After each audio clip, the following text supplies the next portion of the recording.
बांग्लादेश में इस वक्त कट्टरपंथी जमात प्रोटेस्ट मार्च निकाल रही है। बांग्लादेश के अलग अलग शहरों में विरोध मार्च निकाला जा रहा है।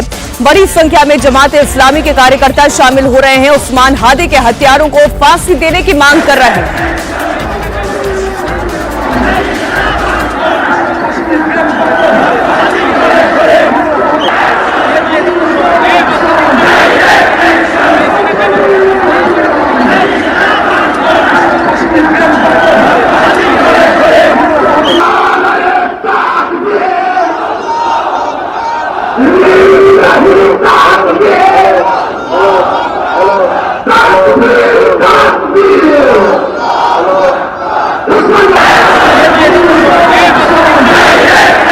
बांग्लादेश में 56 दिन के बाद आम चुनाव है।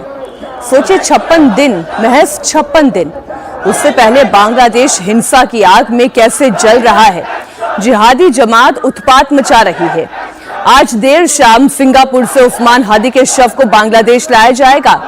हादी की मौत के विरोध में बांग्लादेश में प्रोटेस्ट चल रहा है।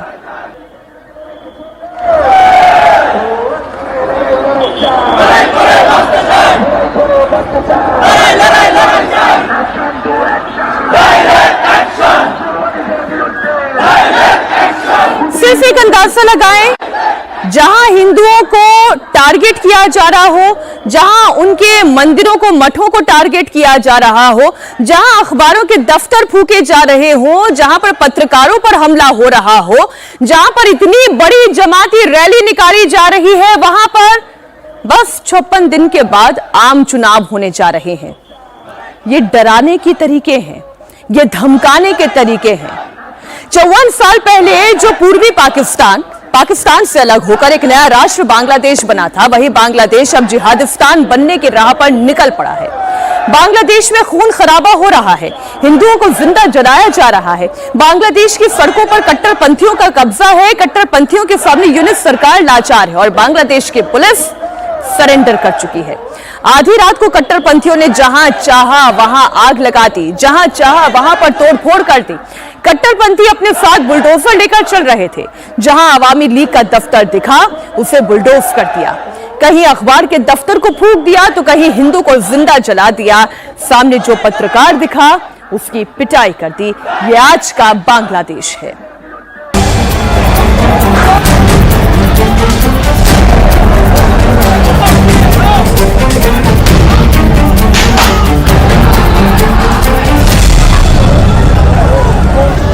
बांग्लादेश में फिर भड़की कट्टरपंथ की आग।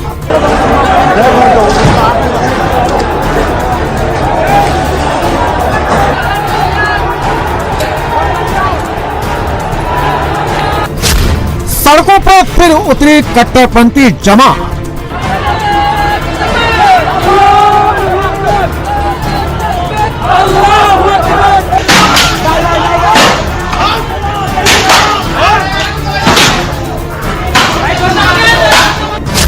कट्टरपंथियों के टारगेट पर पत्रकार और अखबार।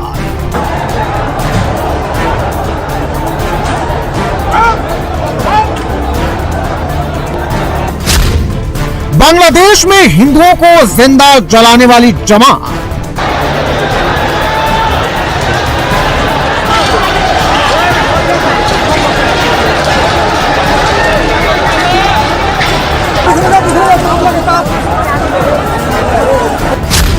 बांग्लादेश में एक्टिव हुआ भारत विरोधी जिहादी मोर्चा।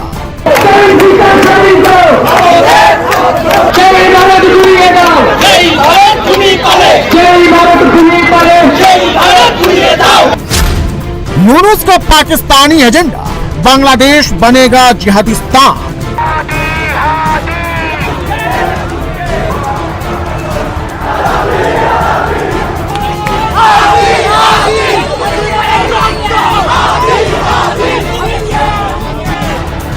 बांग्लादेश में जिहादियों ने एक बार फिर मोर्चा खोल दिया। कट्टरपंथियों ने एक बार फिर बांग्लादेश को हिंसा की आग में झोंक दिया।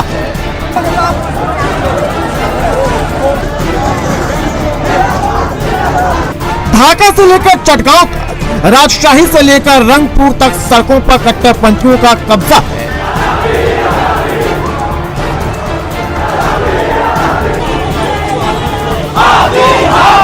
एक जिहादी के लिए पूरा बांग्लादेश जिहादिस्तान बनता जा रहा है। एक जिहादी की मौत पर हजारों जिहादियों ने पूरे बांग्लादेश में उत्पात मचा रखा है। जो मिल रहा है उसे तोड़ फोड़ रहे हैं, आग के हवाले कर रहे हैं, सबको राख बना दे रहे हैं। बांग्लादेश में जिहादियों का बोलबाला है। जिहादियों के टारगेट पर अल्पसंख्यक हिंदू है जिन्हें जिंदा जलाया जा रहा है। अखबारों के दफ्तरों को फूंका जा रहा है। अवामी लीग के दफ्तर पर बुलडोजर चलाया जा रहा है। लेकिन सबसे ज्यादा दिल दहलाने वाली तस्वीर आई मेमन सिंह नगर से, जहां 30 साल के एक हिंदू लड़के को जिंदा जला दिया गया। जिहादियों ने 30 साल के दीपू चंद्र दास को पहले बेरहमी से पीटा, फिर नंगा कर दीपू चंद्र दास को पेड़ से लटकाया गया। दीपू चंद्र दास के शरीर पर पेट्रोल डाला गया और फिर कायर कट्टरपंथियों ने जिंदा जला दिया। इस दौरान जिहादी अल्लाहू अकबर के नारे लगाते रहे। ऐसा भी नहीं है कि ये सभी किसी बंद जगह पर हुआ, बल्कि ये सभी खुली सड़क पर बीच चौराहे पर हुआ, जहां हादी के इंतकाम के लिए एक हिंदू को जिंदा जला दिया गया।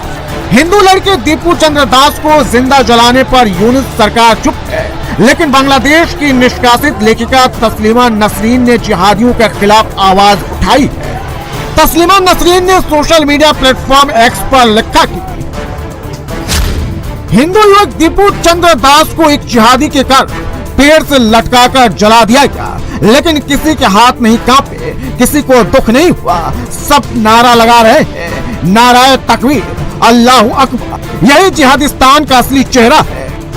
जिहादियों के टारगेट पर सिर्फ हिंदू नहीं थे, बल्कि बांग्लादेश के अखबार और पत्रकार भी थे। पत्रकारों को जिंदा जलाने की कोशिश की गई। कट्टरपंथियों ने बांग्लादेशी अखबार डेली स्टार के दफ्तर को फूंक डाला। डेली स्टार के दफ्तर को जला दिया। রাজধানীর জুড়ে আসলে ওসমান হাদি হত্যার দাবিতে, হত্যাকারীদের গ্রেপ্তারের দাবিতে তারা কিন্তু আসলে সাধারণ মানুষ এবং ইনকিলাব মঞ্চের যারা সদস্যরা রয়েছেন এবং সাধারণ মানুষ সবাই কিন্তু আসলে রাস্তায় নেমে এসেছেন এবং দেখতে পাচ্ছেন যে একজনকে এইমাত্র ডেইলি স্টারের ভবনের উপর থেকে নিচে নামানো হয়েছে এবং তিনি ছাদে আটকা পড়েছিলেন অগ্নিসংযোগ হওয়ার পরে। পরবর্তীতে কিন্তু দেখতে পাচ্ছেন সেনাবাহিনীর সদস্যরা তাকে নিয়ে নিরাপদ স্থানে নিয়ে যাচ্ছেন এবং এখন পর্যন্ত আমরা যতটুকু জানতে পেরেছি ডেইলি স্টার ভবনের ভিতরে বেশ কয়েকজন আটকা পড়েছিলেন, তারা নিরাপদে বের হয়ে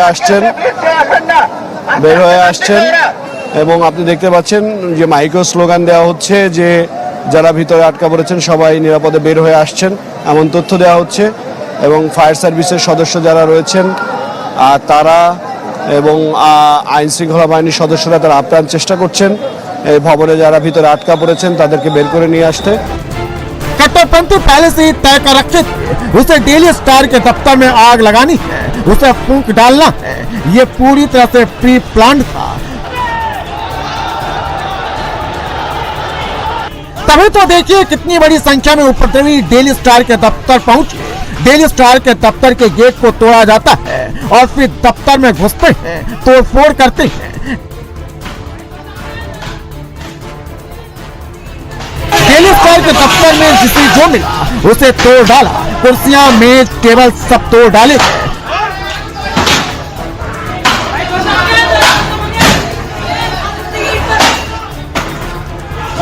कट्टरपंथी कितने प्लानिंग से आए थे इसका अंदाजा आप इसी तस्वीर को देखकर लगा सकते हैं। जब डेली स्टार के दफ्तर में आग पर काबू पाया गया तो जिहादी दोबारा डेली स्टार के दफ्तर में घुस गए और जो बच गए उसे भी तोड़ डाला।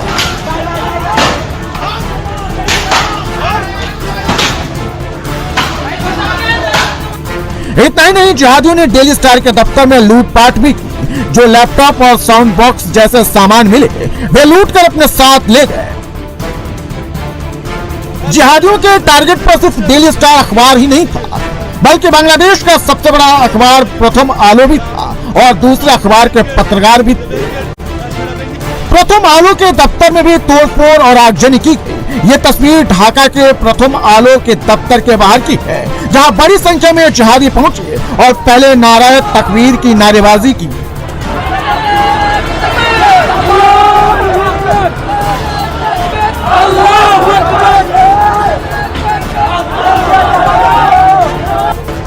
से कुछ उपद्रवी प्रथम आलू की बिल्डिंग में घुस गए और आग के हवाले कर दिया।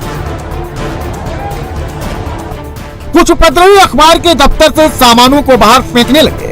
इस दौरान सड़क पर खड़े जिहादी नारेबाजी करते दिखे।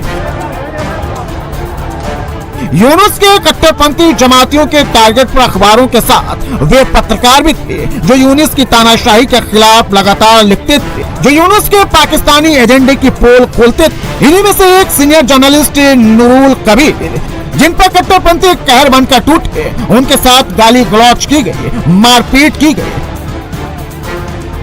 बांग्लादेश में यूनुस के जाहिल जमातियों ने न सिर्फ प्रेस की आजादी पर हमला बोला, बल्कि पूर्व प्रधानमंत्री शेख हसीना के घर पर भी धावा बोल दिया। शेख हसीना के घर को आग के हवाले कर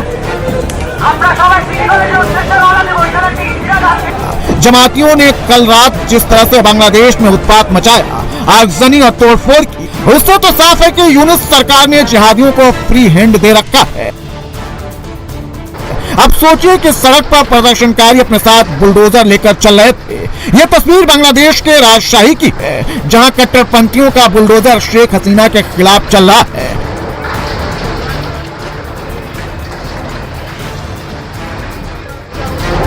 जमातियों का यह बुलडोजर एक्शन शेख हसीना की पार्टी अवामी लीग के दफ्तर पर हो रहा है। अवामी के दफ्तर को मिट्टी में मिलाया जा रहा है, दफ्तर की बिल्डिंग को ध्वस्त किया जा रहा है, लेकिन कहीं भी यूनुस की फोर्स नहीं दिख रही है। कहीं भी जमातियों को रोकने की कोशिश नहीं की जा रही है। जमातियों को जहां मन किया वहां बुलडोजर चलाया और जहां इच्छा हुई उसे आग के हवाले कर दिया।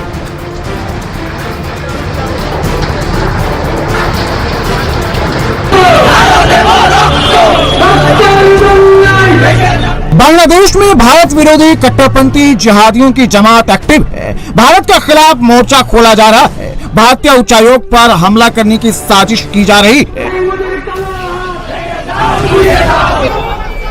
कट्टरपंथियों को रोकने के लिए जो बैरिकेडिंग लगाई गई थी, कट्टरपंथियों की जमात बैरिकेडिंग तोड़कर भारतीय दूतावास में घुसने की कोशिश कर रही है। दूतावास के बाहर जमकर हंगामा हो रहा है।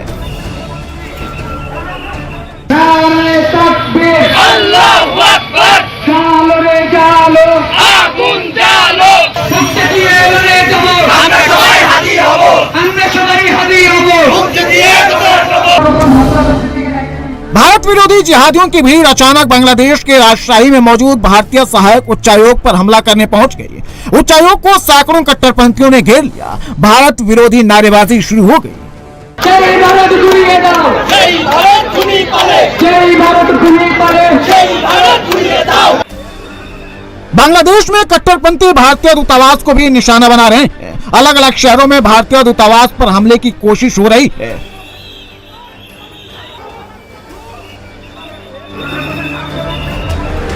सुरक्षा को देखते हुए बांग्लादेश के राजशाही और खुलना शहर में भारतीय वीजा सेंटर बंद कर दिए गए हैं। राजशाही में भारतीय सहायक उच्चायोग के बाहर कट्टरपंथियों ने जमकर उपद्रव किया, तोड़फोड़ की, दूतावास में घुसने की कोशिश की और इसी के बाद भारत सरकार ने सख्त कदम उठाते हुए वीजा सेंटर को बंद कर दिया।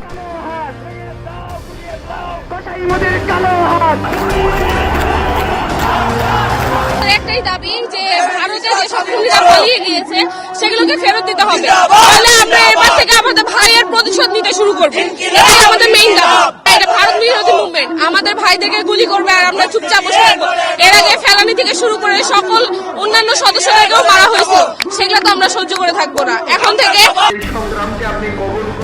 दूतावास की तरफ जाने वाली सड़क को कट्टरपंथियों ने ब्लॉक कर दिया। जिहादी सड़क पर ही बैठकर नमाज पढ़ने लगे, भारत के खिलाफ जहर उगलने लगे। बांग्लादेश में लगातार तीसरे दिन एंटी इंडिया प्रोटेस्ट जारी है। 17 दिसंबर को ढाका के गुलशन में भारतीय दूतावास पर कट्टरपंथियों ने हमले की कोशिश की थी, तो 18 दिसंबर को राजशाही में भारतीय सहायक उच्चायोग के बाहर इस्लामिक जिहादियों ने हंगामा किया। আচ্ছা, আমরা সকলে এখানে যারা আছি তারা সবাই জুলাই যোদ্ধা। আমরা চাই আমাদের জুলাই আমরা যেভাবে পেয়েছি, আমরা এই দেশে কোনো অরাজনৈতিক কোনো কিছু বা ভারতপন্থী কোনো কিছু আমরা এই দেশে চাই না। আমরা নিজেরা সকলে যুদ্ধ করে সংগ্রাম করে আমরা এই দিনটা পাইছি। আমরা চাই না যে যে খুনি পালাই গেছে সে আবার ভারতে বসে থেকে আমাদের দেশটাকে মানে চালাক, সে ওখান থেকে কন্ট্রোল করুক আমাদের দেশটাকে, আমরা কখনোই চাই না। पिछले 36 घंटों में बांग्लादेश में भारत के 4 राजनयिक ठिकानों पर हमला हो चुका है। पहला हमला ढाका में भारतीय उच्चायोग पर करने की कोशिश की गई। इसके अलावा राजशाही में भारतीय सहायक उच्चायोग, खुलना में भारतीय सहायक उच्चायोग और चटगांव में भी भारतीय सहायक उच्चायोग पर हमले की कोशिश की गई। जिहादियों की भीड़ भारतीय दूतावास पर हमले की कोशिश की और एक एक ईंट उखाड़ने की गीदड़ भभकी भी थी। এই পদক্ষেপগুলো নিতেই থাকে। পরের বার আমরা আসবো, সবার হাতে থাকবে খুন্তা কোরাল, একটা ইটও আস্ত রাখা হবে না এখানে। বাংলাদেশ থেকে ভারতের সকল হাই কমিশনারকে উচ্ছেদ করে বাংলাদেশে বিতাড়িত করে দেওয়া হবে। पुलिस कट्टरपंथियों को जहां रोक रखी है, यहां से भारतीय दूतावास महज 50 मीटर की दूरी पर है। भारतीय हाई कमीशन के ऊपर अटैक करके बांग्लादेश की कट्टरपंथी जमात भारत को डराने की कोशिश कर रही है। कट्टरपंथियों की जमात ने न सिर्फ अखबार, पत्रकार, हिंदू और भारतीय दूतावास पर हमला बोला, बल्कि ढाका में बंगाली सांस्कृतिक संगठन छायानाट पर भी अटैक किया। छायानाट परिसर में तोड़फोड़ और आगजनी की। यह तस्वीर छायानाट की है। देखिए, हर तरफ आपको बर्बादी ही बर्बादी दिख रही है। जाहिल जिहादियों ने किस तरह तबाही मचाई है, ये उसकी निशानी है। दरअसल बांग्लादेश में 56 दिन बाद 12 फरवरी को बांग्लादेश में आम चुनाव होने हैं। इसकी घोषणा 11 दिसंबर को हुई थी, लेकिन 12 दिसंबर को ही जिहादी लीडर उस्मान हादी को गोली मार दी गई। यह उसकी ही सीसीटीवी तस्वीर है जब बाइक सवारों ने उस्मान हादी को गोली मार दी थी, जिसमें उस्मान हादी गंभीर रूप से घायल हो गया। अस्पताल में उसका इलाज चल रहा था, लेकिन जब उसकी हालत में सुधार नहीं हुआ तो उसे 15 दिसंबर को एयरलिफ्ट कर इलाज के लिए सिंगापुर भेजा गया। लेकिन 3 दिन बाद इलाज के दौरान 18 दिसंबर को उसकी सिंगापुर में मौत हो गई। हादी की मौत की खबर मिलते ही बांग्लादेश में हिंसा भड़क गई। हादी के समर्थक और कट्टरपंथी जिहादी सड़क पर उतर गए और हादी के खिलाफ नारेबाजी करने लगे।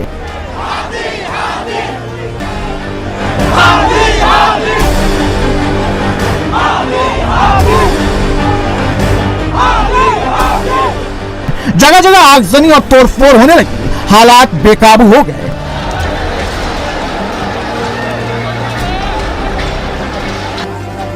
देखते ही देखते पूरा बांग्लादेश जल उठा। तब जाकर आधी रात को मोहम्मद यूनुस सामने आए। कट्टरपंथी जिहादियों से शांति की अपील की।